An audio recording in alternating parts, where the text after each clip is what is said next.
চলো তোমাদের সঙ্গে আজকে শেয়ার করি মায়ের হাতের তৈরি নিরামিষ ঘুগনির রেসিপি।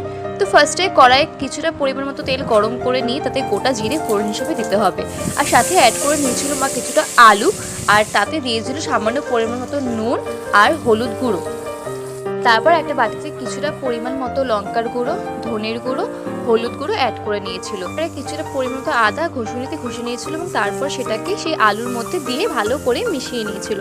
আর বাটির মধ্যে রাখা গুঁড়ো মশলাগুলোকে জল দিয়ে পেস্ট বানিয়ে সেই আলুর মধ্যে দিয়ে দিয়েছিল। আর ভালো করে সবগুলোর সঙ্গে মিশিয়ে কষিয়ে নিয়েছিল। কিছুটা কষিয়ে এলে তার মধ্যে যখন তেল ছাড়তে শুরু করে মা একটুখানি জল অ্যাড করে নেয় আর একটু সামান্য পরিমাণ মতো নুন দিয়ে দেয়। তারপরে কিছুটা কষে এলে তার মধ্যে সিদ্ধ করে রাখা মটরগুলোকে দিয়ে আবারও কিছুটা জল দিয়ে ভালো করে লাস্ট টাইমের মতো সিদ্ধ করতে বসিয়ে দেয়। তারপরে ব্যাস রেডি আমাদের নিরামিষ ঘুগনি। আর হ্যাঁ, সবশেষে মা অ্যাড করেছিল কিছুটা গরম মশলা।